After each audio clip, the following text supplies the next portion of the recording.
चुनाव बिल्कुल माथे पर आ गया है और अब मैं आपसे विनती करने के लिए सामने आया हूँ, क्योंकि आपको मेरी मदद करनी ही होगी। क्योंकि मैं कभी भी निकला तो मैंने किसी को निराश नहीं किया। लोगों के आंसू पहुँचने की ताकत मैंने हमेशा रखी। किसी भी माँ ने, बहन ने मुझे पुकारा तो मैं लड़ने गया। अभी जस्ट मैं विधानसभा का चुनाव हारा हूँ। आप अंदाज कर सकते हैं कि मेरा भी एक परिवार है और उस परिवार में जब आप लौट कर आए और चुनाव हार जाएं, उसके बाद जिस माँ ने आपको पैदा किया और उस माँ की आंख में यदि आंसू आ जाए और वो आंसू देखकर आदमी सोचता है कि आप राजनीति में क्यों। जो दुनिया के आंसू पहुंचता है, उसकी माँ की आंख में आंसू आ जाए तो इतना ऐसी जिंदगी धिक्कार है। तो मैं आपसे विनती करूंगा कि लोगों ने जब इतना प्रेशर था, सब कुछ था, मैं मैदान में उतरा, मैंने पूरी जान लड़ाई है इस चुनाव में। क्योंकि एक बार मेरी आवाज़ टूट गई, बड़ी मुश्किल से जोड़ी आवाज़ और फिर उतरा लोकसभा चुनाव में। मैंने आज तक कोई कमी नहीं रखी, ऐसी कोई सड़क नहीं, ऐसी कोई जगह नहीं जहाँ मैंने मेरा खून पसीना नहीं बहाया। लड़ गया मैं सरकारों से, भिड़ गया, कभी मैंने परवाह नहीं की कितनी चोट लगी, कितना खून गिरा, इतना लंबा संघर्ष किया।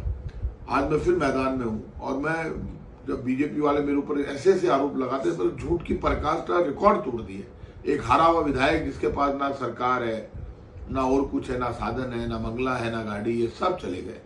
उसके बाद भी मुझे कह रहे हैं कि हम मैंने ये कर दिया, मैंने वो कर दिया, ना हमारे झूठे लेटर डालते हैं, खुद ही झंडे उतारते हैं, खुद ही आरोप लगाते हैं, धार्मिक आरोप लगाते हैं, झूठी झूठी बातें करते हैं, जो मतलब हद कर दी इन्होंने।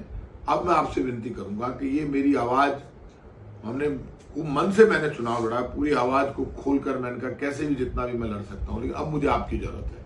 आप मेरी मदद करो, आप मेरी मदद करोगे तो ही मैं बच पाऊंगा, नहीं तो नहीं बच पाऊंगा। मैं नहीं चाहता कि इस बार जब चुनाव का परिणाम आए तो मैं मेरे घर लौटूं तो मेरे परिवार में मेरी माँ के या किसी की भी आंख में आंसू हो, उनके भी चेहरे पर मुस्कान हो। और यदि इस बार आंसू आए तो मैं फिर लौट कर राजनीति में नहीं उतर पाऊंगा। हमेशा हमेशा के लिए मेरी भी राजनीति खत्म हो जाएगी। इसलिए मेरी आपसे विनती है, प्लीज़ आप मेरी मदद करें, मुझे वोट करें और मेरी आवाज़ को टूटने से बचाएं। आप मेरी मदद करेंगे तो ही मैं बचूंगा। आप मुझे वोट कीजिएगा तो मैं बच पाऊंगा। इन लोगों से आप मेरी हत्या मत करवा देना। इससे अच्छा आप मुझे जहर दे दोगे तो मुझे बुरा नहीं लगेगा, आपके जहर को भी मैं अमृत समझ कर पी लूंगा। लेकिन आप घर बुला के जहर दे देना, इनसे मेरी हत्या मत कराना। प्लीज़ आप मुझे वोट करोगे तो मैं जीत पाऊंगा, नहीं तो नहीं जीत पाऊंगा। इसलिए आप मुझे वोट करें।